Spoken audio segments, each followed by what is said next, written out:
show, and you get pretty much get like a high school reunion kind of experience for you, because you were there 10 years later and all these guys have come back in. Yeah. Most of the guys you'd trained, some of the guys you'd worked with, some of the guys you'd seen beforehand.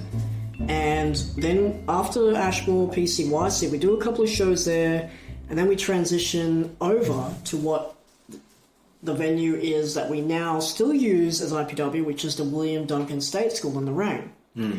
We do a couple of shows there. We call it Heroes and Villains. Yeah. Then we build a couple of shows there. Then it transitions back to the names. And in March 2013, something happens for you and I. I've expressed this on 2 episodes of my podcast, but from your perspective, March 2013, we ended up, I guess, to put it bluntly, we ended up leaving home. Now, I've told my side of the story, like how it sort of came about for me, but for you, do you want to air the air on how it all came about for you? Yeah, man. So, and I remember a lot of people being shocked, especially with me going, because of the relationship I'd had with Hawk and the rest of the guys. And so what happened was we were at a stage where, like, after the reunion show, there was a cool vibe for me, and that there were a lot of guys that I'd helped develop and like lots of, like, trained in some ways, but it was more developing them, like, and seeing them develop, like helping them to develop their character. Like, I was always good at that stuff, as you can tell by the sweet ass and the shock therapy stuff, and I've got a real knack for coming up with character stuff.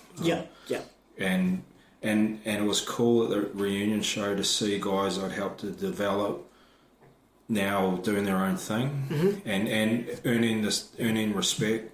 Again, come back to that word along the way, and it gave me a real buzz, and I knew it gave Hawk a buzz too at that stage. But what happened is when we started doing William Duncan, there was like, wrestling always goes in waves, and there was a bit of a drop off. Like, I try to come up with that heroes and villains concept to try and try and connect with that wrestling public again, you know, like have something that was different to all the indie stuff again, because at that stage, man, there was probably about 5 feds kicking around, and they were all indie focused. So I felt we'd become complacent, and the one area where I felt where it was the most complacent was having something where the trainees and the people that were on the shows, where they would get recognised and have recognition for what they were putting in. Yeah. But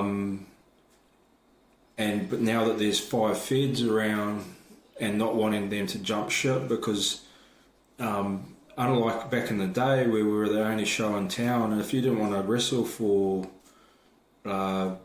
MIW, you couldn't wrestle in Queensland. You could be a backyarder and that was it. Now there's options out there, and they weren't necessarily the best options, but they were options. Yeah. And I felt that Hawk still had that attitude sometimes where we were losing guys because they weren't getting that recognition, and at that stage they had other options, so they'd just leave and jump ship. So I got a little bit frustrated. I got frustrated with the website, and I felt that was an area where, at least if we had that updated and the roster page especially, and people could go, hey, I'm a wrestler, go to the website, check out the roster page, and they go, oh wow, you're a wrestler. there you are, and there's your stats, and it would give them something. And to be honest, the other feds were going ahead in leaps and bounds in that area, right? And you could tell that they had an edge. Yeah. So with that in mind, I spoke to Hawk, and because we went up to his place. Yeah, and we came up with the idea of us working, because you had the knowledge and I had that creative of getting permission to work on and renew that website. Basically, I remember we had spoken to Hawk, and he had the website that he was running, and we had come up with the idea of running a kayfabe website, which would continue on the kayfabe storylines of what was happening on the shows. We would have a roster page, and we would also have a page for your blogs. Yeah. That's the three things that we came about with, and we had spoken on the phone back and forth about coming up with the idea of it. And then when we sat down, had a look at it, we thought, okay, well, it looks good. The best thing we should do now was we should ring Hawk and we should go to his place. Yeah, and we did that, and he didn't seem really sold, but we did try to sell that it would be, and that's the main thing. Everything I did for wrestling, or for the what was for the boys and the girls, you know. So we came up with that idea, and I thought, cool, if we can get this up and running, it's another tool that we have to market ourselves and maybe pick up the training school a bit more, and get more people bums on seats. I remember we developed a dummy version of it. I'm not tech savvy. The best way for us to do it was to do it on the sly, bring it up, and then us work on it. Like you put the idea in place as far as the tech goes, me look at it and then give you feedback. So we ran a dummy version of it online that we could only us could work on, like a draft. Yeah. Before we presented it to Hawk. And what happened is Hawk saw it. He felt that we hadn't asked permission to put it up, and being it was a draft site and wanted it taken down, scrapped. And I remember I got a bit annoyed with that, and that we would go back to like I was coming from a place of love, and both to help get us moving forward a bit more, but also to give the boys that recognition, and girls. The reason I left, for my part, was in the heat of the conversation about that, like, because we used to have some decent debates. Yeah, all three of us did. Yeah. Well, if I was the left hand, you were the right hand. Yeah. Yeah. I still remember the phone call, and Hawk questioned my loyalty. Because I remember the phone call that I had with him, which was the day after yours. I remember ringing you the day before you had your phone call. And I remember ringing you maybe like an hour and a half after your phone call. Yeah. And you kind of gave me a summary, which was you basically explained to Hawk at that point that you were going to go to training, but you felt that you couldn't compose yourself, and that you said to Hawk, I just can't be there. I'd come and see you tonight to your face, but I don't know if I could handle it, and I don't want to show any disrespect or look upset in front of the boys, but I want you to know that I love you very much. I thank you for everything you did. I just can't be there right now. And I remember you saying to me, Hawk said to you, all right, goodbye, and hung up on you. Yeah. It wasn't that. I don't think it was that grey. In the course of the conversation, maybe at that time you were feeling like it was like that. Yeah. Hawk questioned my loyalty, and he suggested that the reason why we were doing this stuff with the website was that we wanted to pull the company out. and for me, that triggered something inside me where I'm like, man, this is my family. They've been my family for, at that stage, 13 years. To quickly rewind before we get into it, because I remember on that day, I was the one that rang him first. And the reason I rang him first was because I had read something online at that time in 2013, of March 2013, where IPW New Zealand had put up a post that morning and said that due to financial differences, we are closing.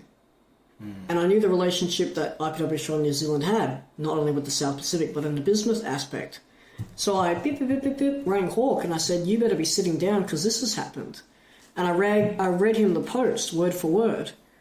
And I remember him being like, what the fuck? And I went, yeah, exactly, that's what I'm thinking. And he goes, do you know anything more than that? And I went, no. And then that's when he said to me, all right, I'll ring Matt and I'll ask him. And I went, okay. And that was it. And then pretty much an hour later, he rang back. So during that hour, this is the call that he had. Did he ring you originally about IPW New Zealand, or was it straight about the website?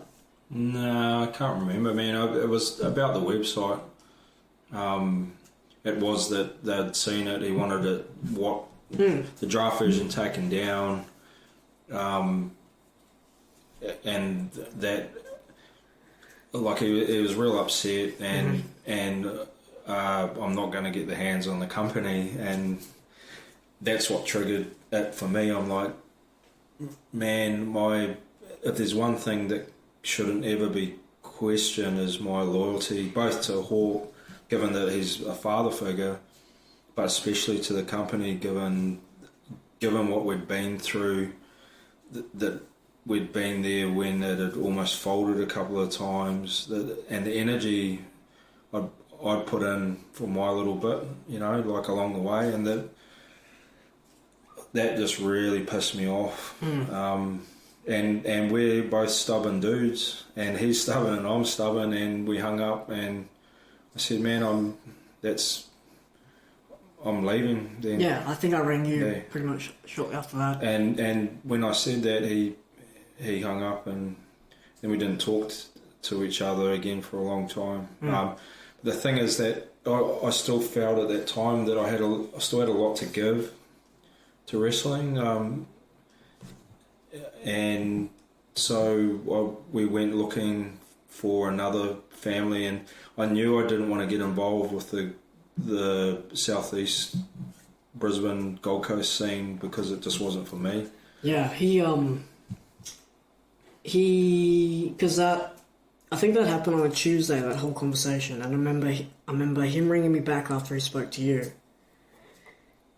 and he pretty much said the same thing, which was, this website, I'm reading it, if this website's still open by the end of today, you will be responsible for the downfall of IPW. And I went, what? And he goes, you'll never get my ring, better sell it to Island Boy. And I went, I don't know what's happening, I don't want the ring, I'm not trying to run your company. And yeah, again, he said, if this website's still up this afternoon, IPW's closing. And I think after that phone call, I rang you, and you were like, oh, did you get the phone call? And I went, yeah. And you just sort of laughed, like as if to say, like, what is happening?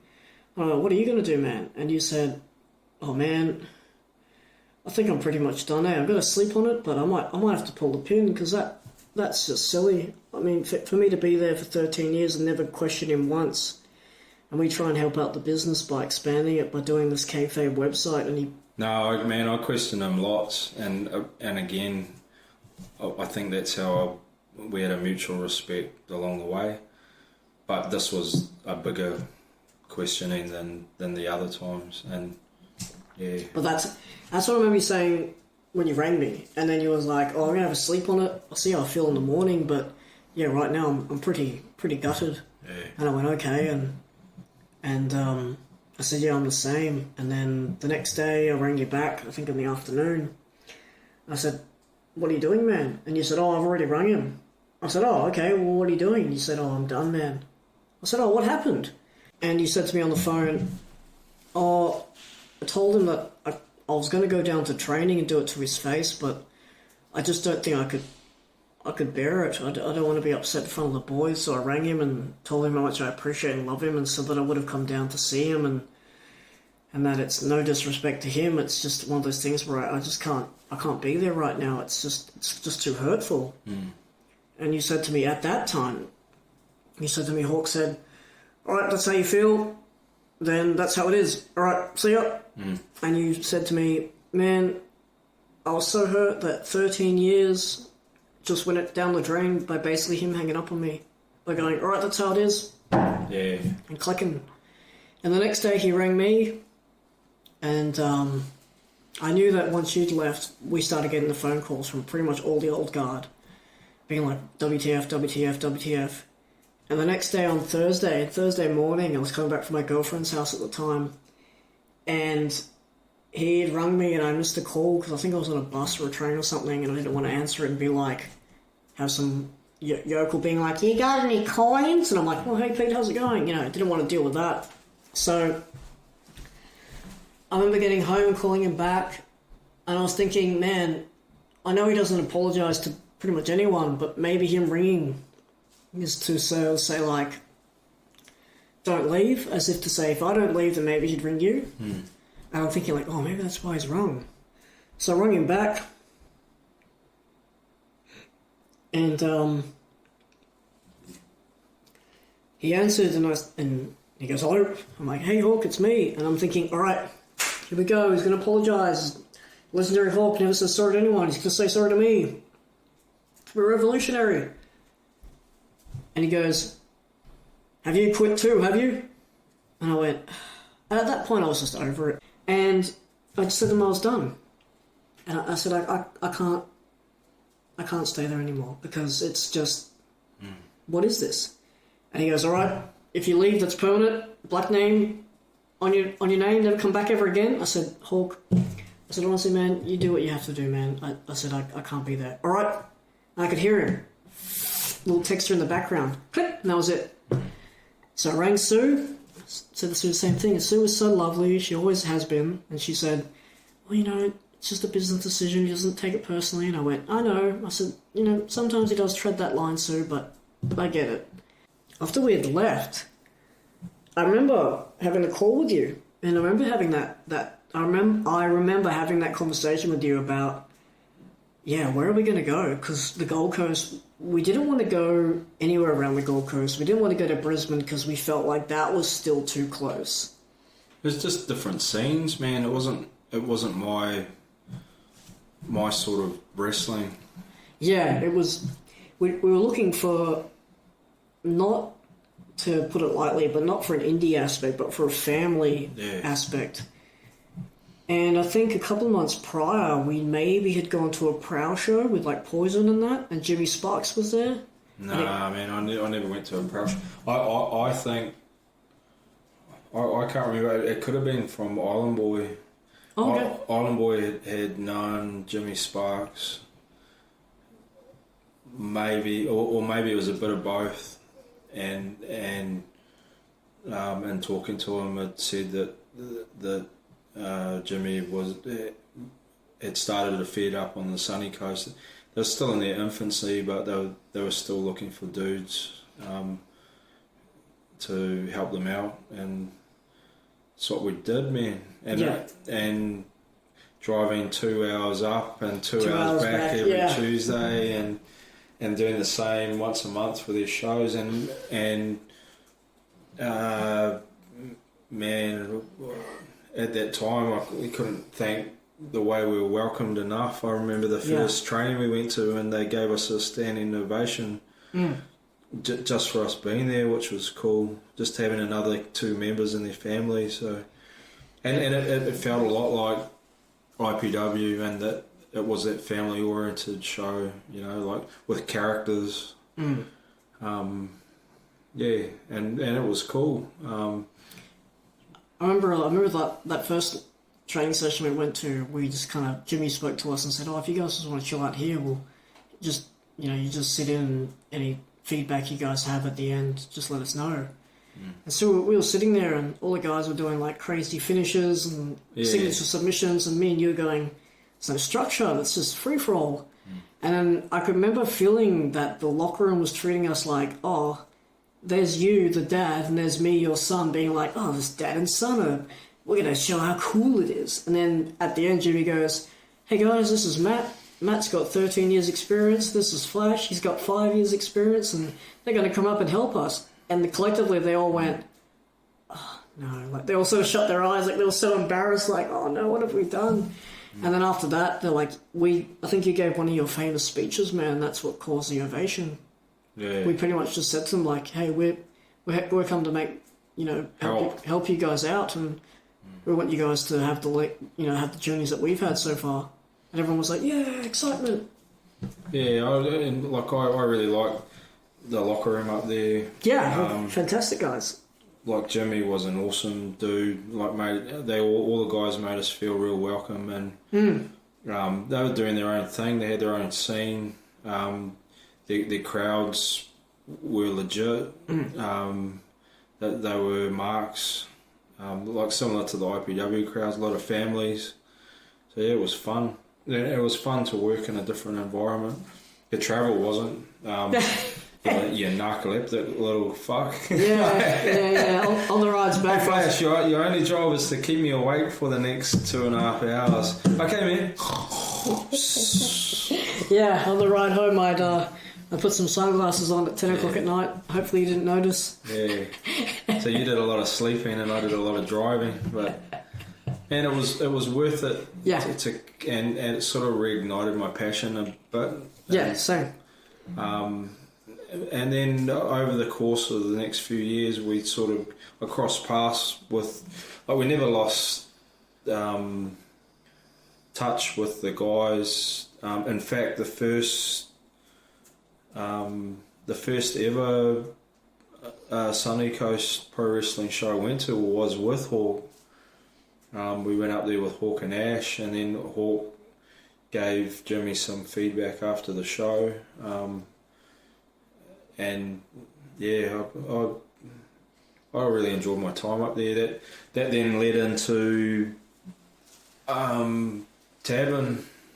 Yeah, Scott Black, and because I was working with him doing the late night show at that point. Yeah.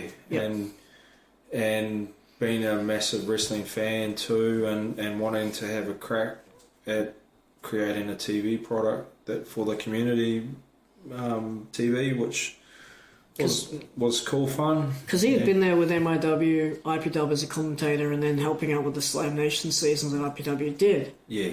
And then I think in 2010, after having a reign with the belt, he'd gone back to working full time at Bruce 31. Yeah. But there was always that idea in play of, I wonder if we'd ever do something again wrestling wise with 31 Digital. And it just so happened that when we left, he reached out, and I think I kind of was there pretty much every week doing the show, to which he said, well, now that you're here and now that Matt's free as well, would you guys sort of do it? And we thought, well... It was fucking Christmas, man. Yeah, we're like, well, we get to do our own thing and turn it into a show. We get a venue. We set up Scott did all the organising. Very much so, yeah. And was fucking pretty cool promoter, man. Like, at having a crack at that, like, had cool bouts, had a cool ring. They were well resourced. We had a place to train. What more could you want? Exactly. And then having that connection with the Sunny Coast guys, we had an opportunity to bring some of their guys down and then reached out to some other guys that weren't, like, again, out of respect for Hawk and IPW and the guys still there, we didn't set about poaching anyone. No, a few of the Brisbane guys reached out, but we only reached out to the Sunny Coast guys. And I think from that, the Brisbane guys got wind. Yeah. And they wanted to be a part of it. Yeah, and the concept was good in that we weren't a place for a fed. It was just a place to train. So we had people coming from every fed that just wanted to train and learn good, basic, solid wrestling. Yeah, it was a hub for anyone. Yeah, and that's what it became. And yeah, we had a crack at filming a show, which was good. Yeah, we got the season 1 done, but it wasn't shortly thereafter, man, that you were able to, I guess, systematically mend the bridge. Yeah. What happened?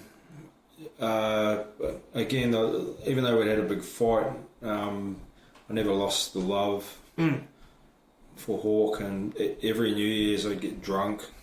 and one of my traditions is to text all the people I love on New Year's, and oh, I know. and anyway, Pete was always someone I text, and whether I got a reply or not, the next year I'd send him another text, and actually on my phone I still carry the last message I sent him before he passed. From the last New Year's I got drunk before, and one New Year's I'd sent the text drunk, and woke up the next morning and there's a message from Pete saying Happy New Year's and give me a ring. And so I gave him a ring, and it went something like, hello, and oh, g'day Pete, this is Matt. Oh, g'day. And then the first thing he said is, you fucking really hurt me, you know. Really? And I said, well, you fucking really hurt me too. He goes, fair enough, how are the kids? How's the wife and kids? Yeah. I went, oh yeah, good. And then we just had a conversation, and that was it. We had buried the hatchet. And from there, Pete had, in the course of us not being there, had handed the reins over to his stepson, Josh. Yeah. Who, when we were there, was already showing signs that he was quite capable of running a fed. Yeah. And we knew, I can remember having a conversation with Sue, Pete's lovely wife, at one stage where she had a concern for Hawk, that the stress that running a promotion was having a bad effect on his health. I think he'd had a stroke a few years prior to that, and she had a real concern that it wasn't good for him. That he you know, the worst thing that could happen is that he might have an episode in front of all of us. So she chatted to myself and Ash one night about she would, with all the good that IPW and Hawk's legacy had created, that she didn't want to see it die. And she had done a lot of work too around bringing the training up to scratch as far as compliance and all that sort of stuff goes. Like these days you can't do it like we did it in 2000, where you beat the shit out of each other and your men's men. Like, it was a different age where to have kids come in and for us to run in training out of the venues we had to tick a lot of boxes, and she did a lot of work around that, which was really cool. Blue card stuff, first aid, all that. Yeah. Really having that safe environment for people to train, which I love, because again, I got that thing where everyone deserves, if you want to be a wrestler, you deserve to have a crack at it. Who is anyone to tell you that you can't? Yeah. You know, like, and I'll go back a bit, but it used to piss me off a lot back in the day, where guys that had been trained and had come through the system would bully other noobs or other rookies to feel like that, or put guys down to make them feel more superior. That's not the way. Yeah. And I know when we did QPW, we had that attitude where anyone that came through the door, you got the chance then to be a wrestler. Yeah. So I reached out to Josh. We had a good conversation. I was actually outside of QPW when we had the conversation, and he said, man, I've been waiting for your phone call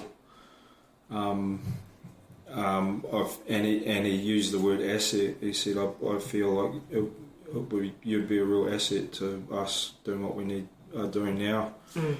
And again, I still had a lot to give, and the issue I was starting to have with going up the sunny coast once a week and running QPW was my family. Because you had a son by this stage. Yeah, and a daughter. Yeah. And family to me is everything, you know. Like, Of course. So between that and work, it was starting to affect my home life, and something had to give. So Sunny Coast gave, QPW gave. I remember having the conversation with you and Scott, and saying, man, I can't. I'm burning the candle at both ends. It's time for me to go home. And I went home, and training was, 10 minutes up the road.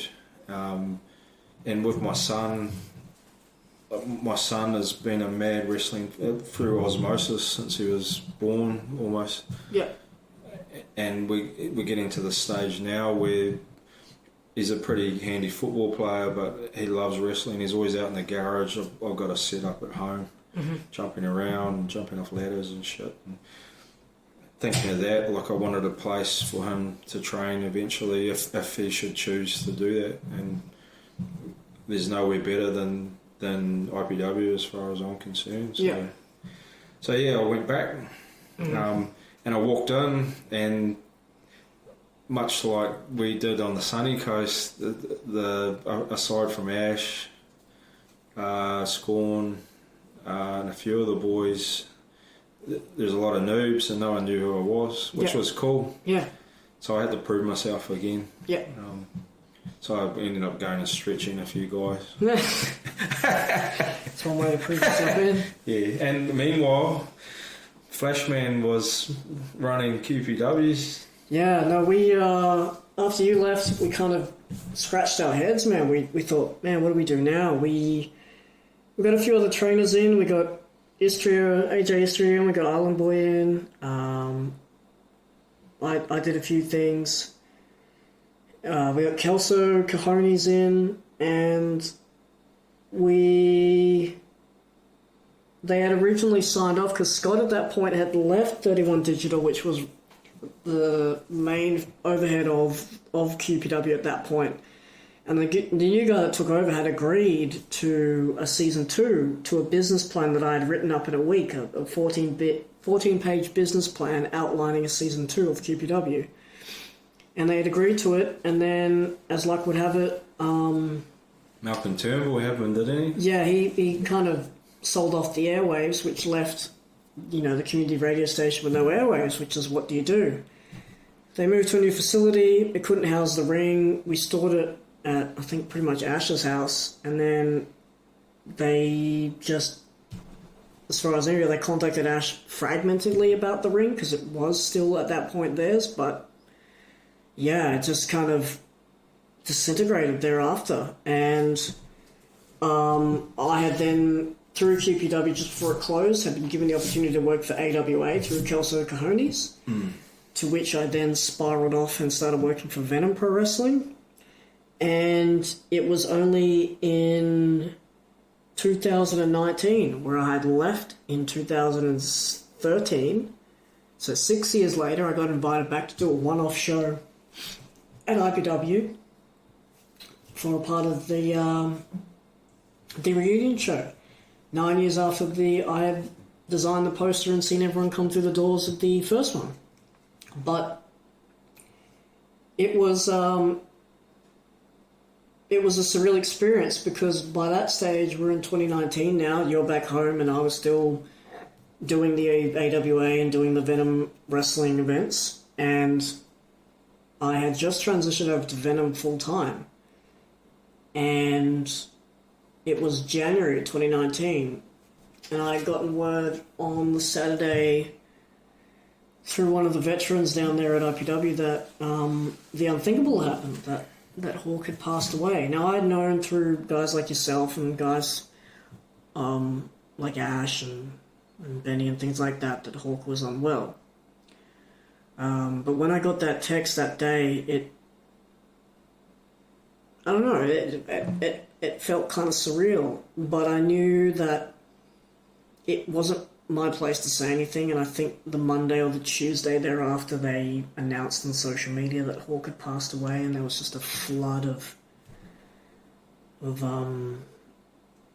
support and love, naturally, as there should be. But I remember once that had hit social media, I rang Cobra, who runs Venom Pro Wrestling, and I said, man, I don't want to make this a part of the show. Like, I don't want the bell to ring and then we do this. I said, I want to go out there before we even start the show and pay tribute. I said, because if it wasn't for him, we wouldn't be here right now. And Cobra very respectably said, okay. Like, without even asking, just went, you got it. And I'm glad we did. Not only we were there. That's what I was going to say. Like, I'm glad we did, because not only did we do tribute and get the guys that were part of IPW that weren't there anymore in that ring to pay tribute, and the whole roster that wasn't a part of IPW surrounded that ring. We did the 10 bell, we did the show, everything else like that. But yeah, at the end of the show, I had no idea that at the end of the show, I ran into you and JC Ace. Now, a week prior, you guys had done an IPW show. Were you a part of that show, and what was it like for you getting that message? Yeah, I cried. Yeah. And man, I don't cry much. I didn't do it. I had my own moment at home.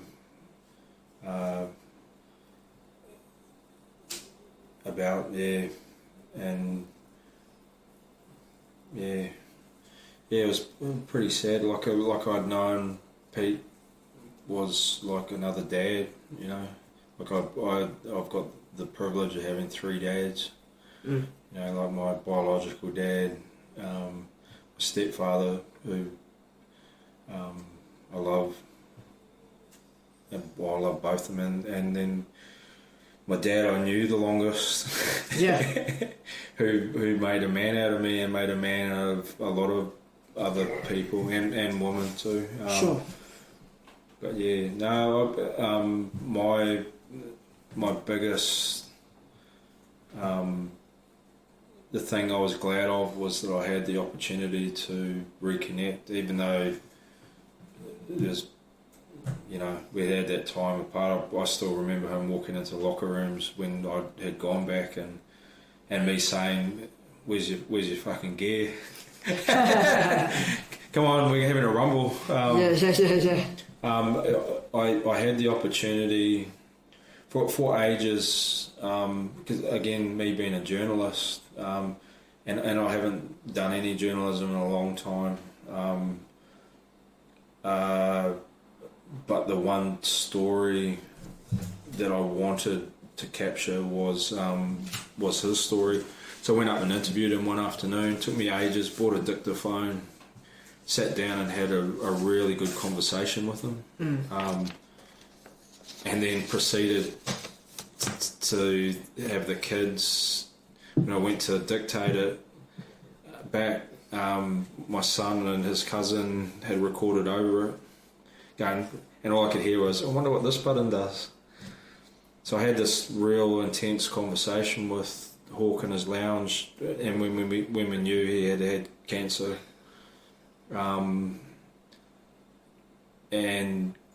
he went through his history of growing up and how he was a rat bag, and how he drove his mum crazy, and how he got up to no good, and then the wrestling side of things, and we went through it all, much like we're doing now, you know. And I only wish he could have had an opportunity to do this, because it would have been awesome.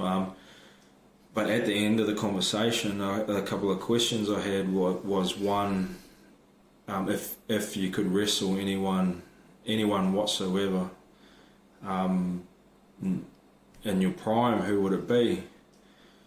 And he said, you. Oh. And I was thinking Hulk Hogan, King Curtis, who had trained him, anyone. And he goes, you. And I said, me? Why me? And he goes, because of the times we did wrestle, you always looked after me or put me over. I'm the only person I can think of that put him through a table with a Russian leg sweep off the apron, you know. Like, Yeah. And I tried to put him through Christine. We had this indestructible table we called Christine. Is that the one we had the armour plate on? And he was on fire with the barbed wire? Yeah, and I just bounced straight off him. And it cut all down his side? Yeah. Yeah. So that stuck with me as, you know, and I thought I may not have been the person he would wrestle, but he said that anyway. Yeah. With me in mind, you know, that's how he was. For all the intimidation factor he had as this tough looking dude, and he was tough. Don't get me wrong. Oh, immensely. Like for a dude to be able to strip a ring himself that takes all of us an hour and a half, like, he's fucking tough. And but for him to say that, I thought was really cool. The other thing he said was, I said, "What's one piece of advice you would give me?" And this was when I turned the tape off, and he said, "Remember City Slickers where they go, 'What's the secret to life?'" Yeah. Curly? And he goes, "One." He goes, "One." He goes, "One. Pick one thing and be good at it." And, you know, like Pete said, give it one good year. Because at that stage I'd sort of been cruising and I still haven't done it. I set out to, that interview was in January, and I set out to, I'm like, right, I'm going to get fit, get back into it, give it a red hot crack for another year and have a good year. Then I injured my ribs, which has put me on the shelf. And then now that I've been on the shelf for a bit, I'm feeling my age, you know. Yeah, it does get like that when you're injured. Yeah. I know when I took time off in 2017, I was starting to feel a bit sore and a bit deflated, and my health was taking a nosedive. And at that point, I figured, I'd give myself maybe 3-4 months. I ended up taking 9 months off, just because I needed it. And when I came back, I felt much, much better. Yeah, you got to heal. The other thing that happens when you get older is when you have a wife and children. Like you think of them when you're in high risk situations, and whereas in the early days when I was single, I would jump off the ladder and drop a leg drop and not care. Now when you climb to the top of the ladder, you think of them. Yeah. And you think of what will happen if shit goes wrong and you're the breadwinner, you know, like, and you can't have that on your mind. It'll make you zig instead of zag, and you're going to hurt someone. But the one thing with us, and I'm sure you're this way, is wrestlers don't give a shit about hurting themselves, the good ones. Yeah. And that's a strength. Like, people hang shit on wrestling for, you know, boxing's legit, MMA's legit. Go into an MMA fight and drop your hands and let the other person hit you as hard as they, and hope that they only put 70% in instead of 100%. So we accept the fact that we're going to get hurt, and we embrace it. And when you have a family and you get older, and it starts to creep in your back of your mind where you don't want to get hurt anymore, that's when you're starting to think about pulling the pin and retiring. And yeah, I'd gotten to that stage soon, but the thing with me is I wanted to outlast everyone I started with, and I was almost at that stage, and then fucking Ash came out of retirement. It was last year maybe, but, like, man, I love Ash to bits, and So do I, yeah. That dude, for a quiet dude, has got the biggest heart, and I remember going round, he was having some issue, and we all go through it where we don't want to know wrestling for a bit, and so he's gone away for a bit. Yeah. I texted him. I said, man, if ever you want me to come round and we'll fire up Manland and have a chat, it'll be sweet. We had this chat, and in the course of the chat, I said, that my favourite band's Alice in Chains, and Alice in Chains have got a song called "Last of My Kind Still Standing," and I said to him, man, I feel like I'm the last of my kind still standing. Here I am. I'm probably the oldest, most active wrestler around. 20 years, man. Now, and because Ash had retired, like he'd done his knee and had a reconstruction and that. And Jacko had left, Cruz had left, BJ had stopped. Yeah. And next fucking thing, he comes out of retirement. and I don't know if that had something. And I went, you fucking bastard, no, I can't retire. There's a bit of Terry Funk, Dusty Rhodes going on there. Yeah. Man, I'm not retiring until that dude retires. So, and the thing is, he's like, he'd come out and had the matches I've seen him work have been absolute blinders, and I've gone, fuck, my cardio is fucked. Yeah. I can't do that. I can come out and work, and I can still pop the crowd and cut a good promo, but you fucking bastard. and then Cruz came back. Yeah. And now they're all coming like Jackaroo's back and. Oh, g'day, buddy. I'll come back too. I'm like, fuck off, man. I want to be the last. Yeah. I'm the last of my kind, still standing. Man, you may want to be the last, but I have to say, going on audio record, besides Ash and obviously Hawk, you were one of the first to take a chance a little on me 12 years ago, and I've never forgotten it. And you said earlier that we're kindred spirits. I think we're more than that. You've always said you've looked for family. I treat you as family. I think of you as... Thanks, brother. I think of you as my older brother. Yeah. The older brother awkwardly has a family, and I'm like, hey, bro, do you want to hang out? Oh, you've got a wife and kids. But no, I truly mean that, man. I have a lot of respect and love for you. You've helped me in the darkest of times, and you've also been the one to wave the flag in my best of times. So, I wouldn't be the man, let alone the wrestler I am today, if it wasn't for you. You know what, man? I'm. Now cry. Yeah. I'm proud of you. Thanks, man. And what you've done and what you've become, and that's one thing over the years. I can see why Hawk kept going, because he took these orphans that we were. Even when I first started, the Killers, we were all still orphans. We had we needed a place to belong. Yeah. And he created it. And then it grew from there and flooded out into Queensland. But every single person that I've engaged with, and whether I've agreed with how they've acted or not along the way, I had a little bit of a help in developing them. Like I've named wrestlers, Kelso Cojones. Yeah. He had the Kelso, and I gave him the Cojones. Willie McTavish. Hawk had the McTavish. I had the Willie. Oh yeah. Yeah, like little things like that. Or I've helped develop character, or given people moves, or psychology, or whatever. But one thing is, I'm proud of all of it. Man, I've had times where, like, you spoke before about guys like Kelso, Istria,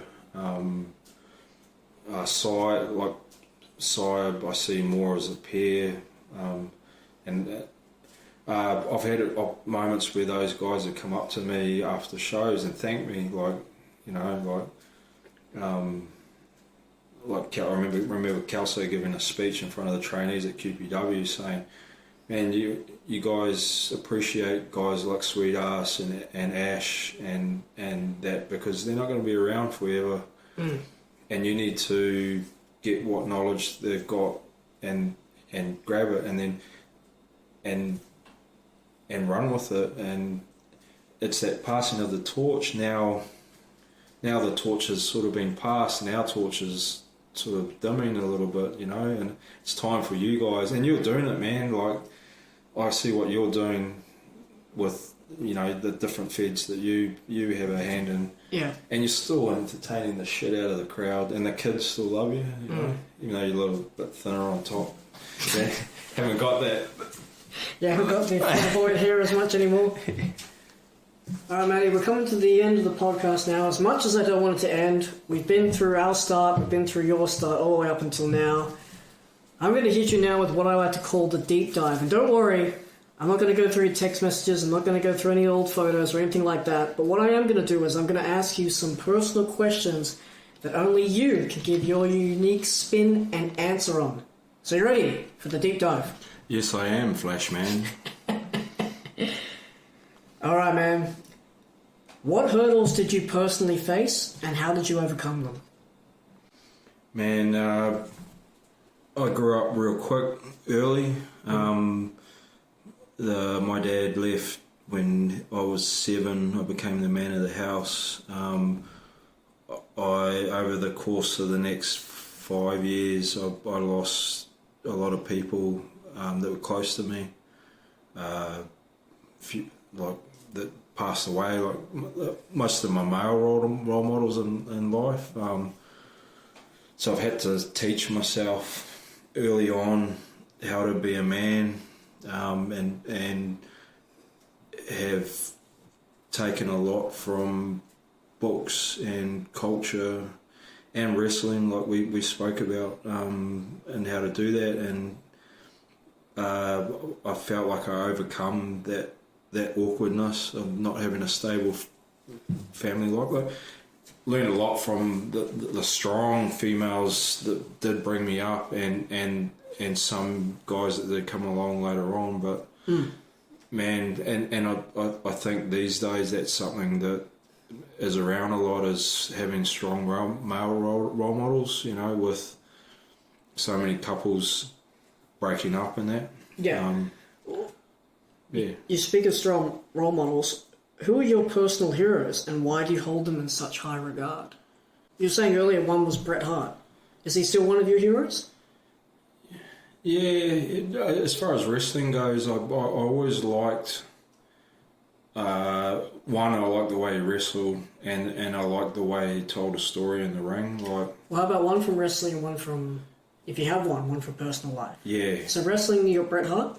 Yeah. Like I always enjoyed the way he conducted himself, and that sense of honour. Mm-hmm. Even when things seem to not go, you know, like all the falling out and the Montreal screw job and all that, it still sort of conducted himself with a sense of honour, which I've always liked that. Yep.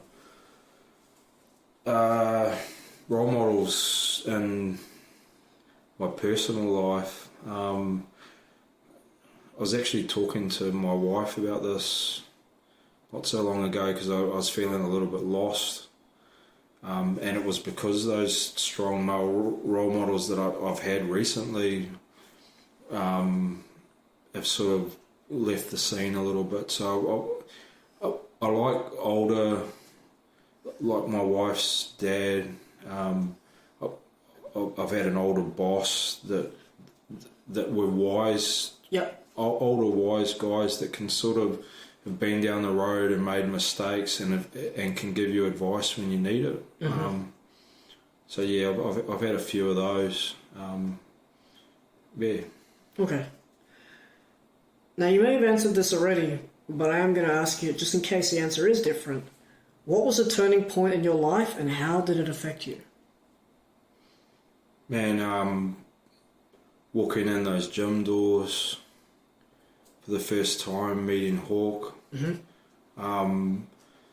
You know, like I was saying before, in that City Slickers moment where find one thing that you're good at and that's all that matters. Well, like wrestling was it. Yeah. And even though I didn't know it at the time, it was the thing I'd been searching for all those years before, and what it's led me to is amazing. And I owe Hawk and everyone that's been part of that journey and is part of the family a big debt.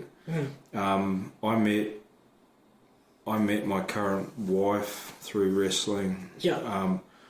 My kids are a product of doing that.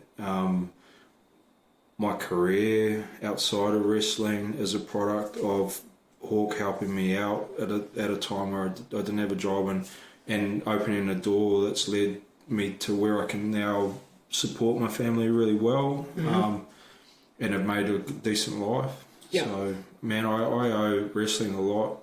In particular, I owe Hawk a lot. Yeah.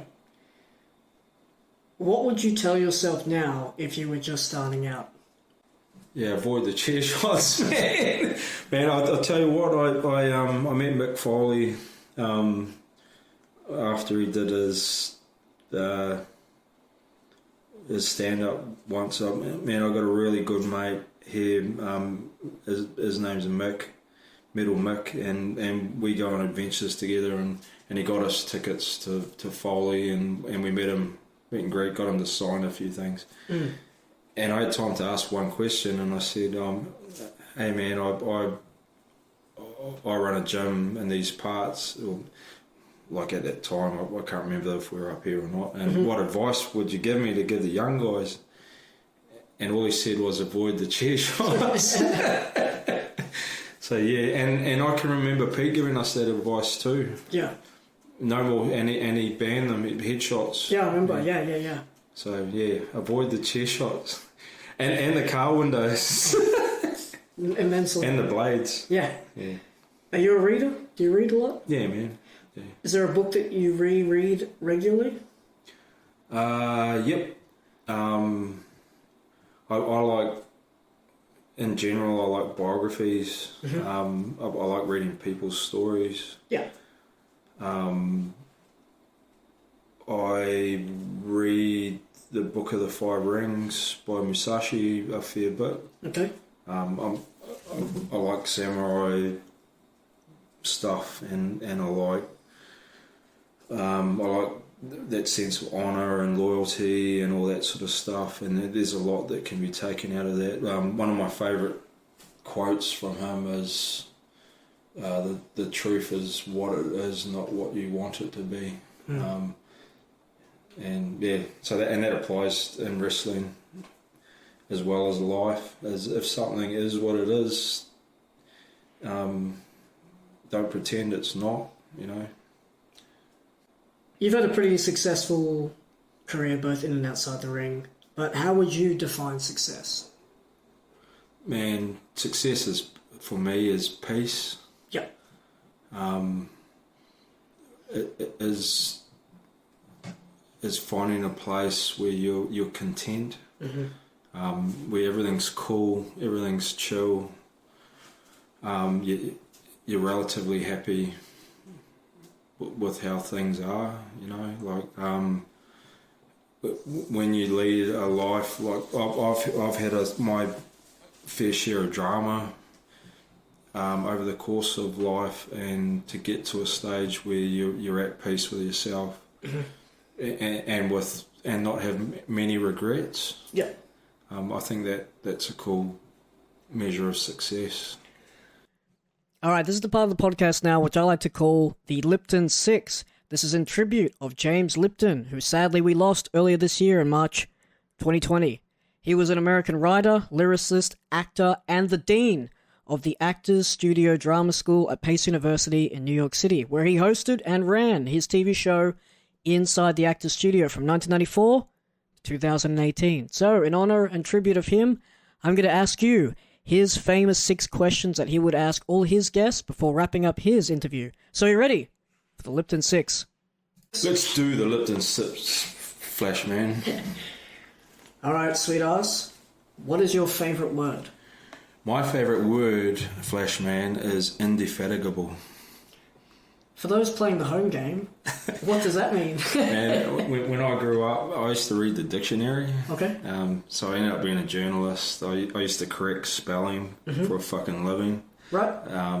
Like and with newspapers, even phone books. I used Nerd. Yeah. So yeah, I used to read the dictionary, and the coolest word I read when I was younger was indefatigable, and it means persistent tirelessness. Wow. Okay. So, and like I'm a little bit like that. Like I was saying, I'm a night owl. Man, I love it when the sun goes down. I love the wee hours of the morning. Yeah. Where I'm not tired and I'm awake, and you hear the noises outside the window, and so yeah, persistent tirelessness, indefatigable. Hey, what turns you on? Now, it can be in the way that you're thinking of, or it can be in terms of life. Like, what makes you happy, what makes you excited, what makes you go, yeah, I'm excited, I'm fired up, I'm ready to go. And aside from boobs, yeah, because I love boobs, I like passion. Yeah. Anyone that's passionate about something, and I love stories. Stories turn me on, man. Like, show me something, and that's cool, but tell me the story behind it, and I'm barring up. Like, yeah. What sound or noise do you love? Again, going back to being a night owl, my favourite sound is at 2 o'clock in the morning, and you can hear traffic in the distance, in the dead of night, because and it's like a hum of a city. But I also wonder at 2 o'clock in the morning when you can hear traffic going. I live close to the highway down on the Gold Coast, and I wonder, where the fuck are all those people going at 2 o'clock in the morning? Yeah. Where are they going, and what are they doing? Well, this might back up that question. When you wind down the window and ask these people at 2 o'clock in the morning where they're going, what is your favourite curse word? I'm fond of three. Yeah, well. I like motherfucker. Yep. If I stub my toe, I normally say bitch. Yep. And being a Kiwi, dick. When someone's a dick, yeah. So I'm awfully fond of dick. Okay. The word. Yeah, no. It's fine here, man. It's the same. Nothing wrong with dick. Same place. This will never air. What profession other than your own would you like to attempt? Now, I'd like to be a fucking samurai, eh? Like, yeah. Feudal age samurai? Yeah. Being hired by the rich folk in Japan, protecting their farms and whatnot? Protecting people and living that with a code of honour. Being decapitated is not really cool, but it goes with the job. Yeah. If you're a good samurai, you won't get decapitated. Ironically, if you get decapitated, what a dick. And last of the Lipton 6. If heaven exists, what would you like to hear God say when you arrive at the pearly gates? What a dick. Man, welcome to the locker room. Yeah. Your seat is in the corner. Help yourself to the red frogs. You're on in 20. Your family's in the front row. Your grandmother is proud. Hawk is in your corner. Give Bret Hart a fucking hell. Alright, man, we're rounding up this podcast. We're about to slam that NOS into overdrive. We're going to drive our asses over that finish line Vin Diesel style before we ride up into the sunset. I'm going to hit you with what I like to call the final four. These are the final four questions for the end of the podcast. Alright, man, first of the final four. Was there ever a point where you thought, hey, I don't know about this. I don't think this is going to work. This might not be for me. Man, I've thought that with a lot of women, eh? Man, I in the speech I gave at my wedding, I said, that my wife was my reward, not only for the drama I went through leading up to that point, but she's fucking amazing, and so in that way, there's no disrespect to those women, but doing that led me to the love of my life. So yeah. Have you ever stopped, taken a moment and thought, how the hell did I get here? Man, going back to Metal Mick, front row at fucking Motley Crue, Carnival of Sins tour, man. I'm on the barrier, I'm in front of Mick Mars, there's dudes trying to push their way through, and I'm elbowing the shit out of their hands. Like, you know, when dudes, when you're on the barrier, are trying to get their hand on the barrier just so they can sort of muscle their way in. And I'm fucking grinding the shit out of their knuckles and going, no, you ain't taking this away from me, man. So, and I've had a few of those experiences. Again, big props to Metal Mick. Yeah. That dude loves an adventure, and we've been on plenty. Front row at Motley Crue, man, Carnival of Sins tour, best tour that I've seen them do, and I've seen them about 4 times. That's a fucking moment. I think I've had the pleasure of attending 2 of those 4 with you. At this age, looking back now, back to when you started and all those many years ago, back when you were that age, thinking forward to this age, did you ever think that this is where you'd be? No, man, and I've always had the feeling that good things happen to good people, and if I can be a good person, eventually good things will happen. Like I said about meeting my wife, you'll get rewarded. Yeah. But there's never been a plan, and that's the fucking beauty of life, man. As shit can change. Maybe the hawk was right. Maybe we'll change it up. Maybe we'll do things that people don't expect. Maybe we'll make the Flashman the champion. Oh, Jesus. How's that for looping it back, brother? Well, last question before I let you leave. Thank you for reminding me of that. Last question before I let you leave. Currently, as you sit here, as you live and breathe, sitting in front of me, going through your life, going through our journey together, what is your proudest moment or achievement? My fucking kids, man.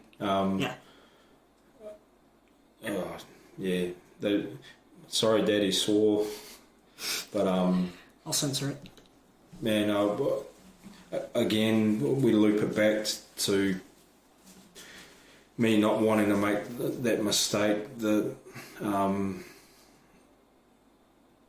that I felt my old man made when he walked out when we were 7, you know, but it's taken me a long time to realise everything happens for a reason, and I carried that for a long time, but as an example of what I didn't want to be, and so it's seeing the birth of my son and my daughter, and growing up and seeing what an awesome mum my wife's is, and it continues to be. That's just fucking magic, man. And having a family where there were times where I thought it would never happen, you know, and being happy with it. Of course, yeah. Yeah, so I feel in a way I've sort of mended my own bridge there a little bit. And I'm sort of bringing them up the best I can, you know. Yeah. But and nothing makes me prouder than seeing those kids grow up. And I call my wife, my daughter, and my son. So my wife is my love. My son is my hope. So my wife is my heart. My son is my hope. My daughter is my light. man, she just brightens your day, you know. And even though she's nuts, and what more could you ask for than those three things, you know? So yeah, it's cool. Well, man, as much as you're proud of your family, I'm so proud to sit here in front of you 12 years later, have all the experiences I've had with you, and arguably wouldn't have had if it wasn't for you 12 years ago going, yeah, that shit was pretty funny. I might give him my spotlight hat. What the blazers? I really appreciate everything you've done for me, not only inside the ring, but for outside the ring. I'm happy to call you a friend, even more proud to call you a brother.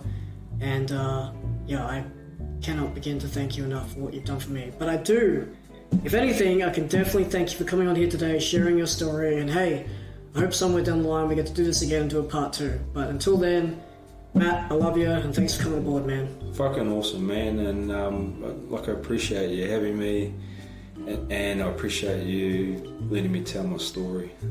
That's what it's all about, man. We're fucking storytellers, so absolutely. We told the story, so yeah, cool. Anytime. Thanks, man.